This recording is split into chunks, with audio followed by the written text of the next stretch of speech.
So Sherman made a list of the top 10 big threes in the game of baseball. Here is 6 through 10. We showed it to you earlier in the show just as a reminder. It got us heated, by the way. The Phillies, in particular, to which Joel Sherman said you can want them higher all you want. Joel, good morning to you. Who are you knocking off, right? Time for your top 5. Take us through them. Yeah, number 5, I have the Yankees because it feels like any team with Judge and Soto, it would be hard to keep them out of the top 5. The question was, who should be the third guy? I made it Anthony Rizzo, probably for the Yankees' sake. They hope at the end of this year that Anthony Volpe is the answer to that question. But I do want to point out, at the point where Rizzo got hurt last year, when Fernando Tatis Jr. and he collided and Rizzo ended up with a post-concussion situation diagnosed later on, he was hitting .384 with an .880 OPS and on his way to over 30 home runs.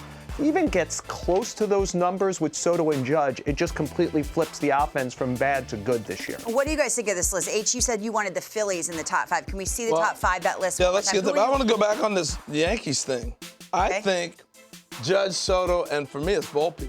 I think Volpe's going to take off big time. Yeah, I'm okay with Rizzo being the guy, too. Rizzo was good. I would be okay with Rizzo there, too. I was debating who third was, but he's right. When you have Judge and Soto, yeah, you're in the top 5, whomever else, right? You're going to be in the top. You're going to make that Judge, top 5 there. So you're good, Joel. We're not on you on that one. Not that one. I could sleep yet again, Harold. Joel, was your top 5 easier than 6 through 10? Number 4 is one of those examples I think I mentioned in the first segment where you could go 4 or 5 deep trying to just think about the top 3. It's the Houston Astros. And I left Alex Bregman off, which bothers me because I love watching Alex Bregman play baseball on both sides of the ball. But I did Altuve, Alvarez, and Tucker here. Steve Phillips made a strong point when we were talking about right fielders earlier. Tucker is the kind of guy who flies under the radar, but is a terrific two-way player.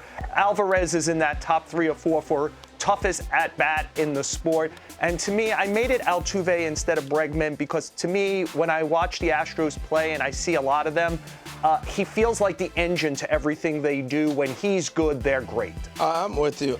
But Altuve over Bregman, I would have had Tucker over Bregman. Altuve is automatically in. I had Tucker over Bregman. Is it that hard to be paying attention at this point? Yeah. You just said I had Altuve over Bregman. Joel, you just said with the Yankees and the Astros, it was tough to pick the top 3. How many teams was it Well, tough? I think he's saying that, would Bregman have made your list at all? And so you would have Bregman behind both Tucker and Altuve? Yes. Yeah, me too. I would. I'm going to have to get you hooked on phonics here, for Harold, for Christmas or something. Why don't we stay in the same state? I'm taking notes. We're staying in the same state for number 3, the defending champions, the double play combination, Seager, Simeon, and Adalos Garcia, who not only had a terrific year last year, but in the postseason showed what a big-time player is. Seager did also. I think Seager's on that list with Alvarez, Soto, a handful of others, as the toughest out in the sport. And these guys all, especially Simeon struggles somewhat in the postseason, but the other 2 guys helped carry Texas to their first championship ever. Yeah, so I would have Houston at 3 and Texas at 4. I thought seriously about that, Steve. Yeah. You know, the Astros track record is such that I thought about it. I have such... I was on the Rangers for the last 2 rounds of the playoffs last year, and just watching Seager play every day, what stood out, besides the fact that he's such a terrific hitter, is he's a better shortstop than his reputation. He played great on defense in the last 2 rounds of the playoffs. Yeah, he did. And I guess part of it for me with the Astros is, I think, well, they also have Bregman. So I guess that's why I think it's a big 3, not a big 4. Right. But I think because of Bregman and being close to it, I sort of put them ahead of the Rangers. Well, if you want to play that game, I think the Rangers have 4, 5, 6 with their young players behind those guys. Wonder next year, will Evan Carter be in the top 3?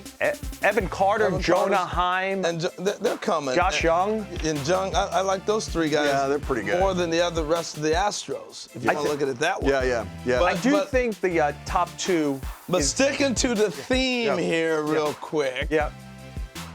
I want to jump in on Seager real quick because I think Seager's the best hitter in baseball right now. All around. He is the best hitter in baseball. When you're talking about average, power, driving in runs, all that, I think he's the best right now today. Better than Soto. I mean, look at the numbers. The guy hit freaking 330 with 30-something every year. I wouldn't. Next on your list, Joel? Because I know one's the Dodgers, yes. So number 2 is the Braves, and they're one of those teams. If you saw their offense last year, you might be able to go to 8 to try to get to 3. But I took Acuna Jr., Olsen, and Riley. They're pretty good. It feels like those were the 3 best. You have to leave out Albies. You have to leave out Sean Murphy, who's a terrific two-way catcher. But these 3 guys, they were, you could have made a case for Olsen. If there's no Acuna bets, you make a case for Olsen for MVP. Riley is, kind of like our new Troy Glaus, maybe even better than that. So they think about how good number 1 has to be if that's number 2. And number 1, obviously, is the newly formed Ohtani, Betts, Freeman. I took a look. I was just curious. Last year, in the modern game, so since the 1900, the Dodgers scored their second most runs ever and hit their second most homers ever as a team. In 1953, they scored 955 runs. They scored 906 last year. In 2019, they hit 279 homers. Last year, 249. So they finished second with a team with Freeman and Betts. Are we looking at the team that's just about to clobber all the Dodger records now that Ohtani is going to be in the lineup every day as their DH? Well, you can look at it this way too, Joel. Every third at bat, so 1, 2, or 3, you're going to get either a double or a home run. Yep. Well, I think of it like this. You know what was very influential in my career, Harold, is I think about all those great Yankee Red Sox battles in the early 2000s, especially in 03 and 04. And, I'm thinking, I'm watching the Yankees, and it literally feels like Ortiz and Manny are coming up every inning. And you could feel them in the lineup, like, oh, you better get these last guys here, otherwise you're going to face those 2 again. I had that feeling. I talked to Andrew Friedman at some point last season, and I just said to him, you got to have 10 at-bats a game against Freeman at-bats. At some point, they're going to get you.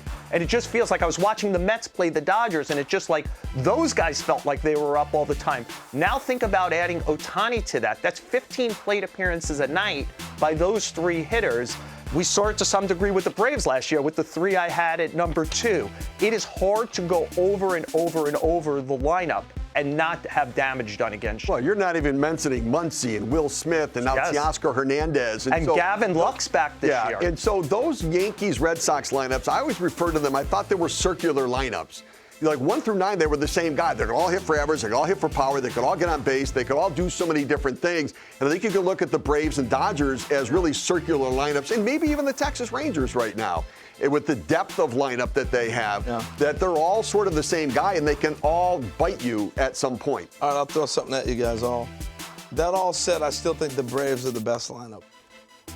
Yes. That's your one change that Joel lists, because I think it's a difficult exercise, and he nailed it. The Phillies would be 3 for me. Yeah. I think the big 3 is right, but I think the length of the lineup, I'll take the Braves. Look, the big 3, we're looking at it right there.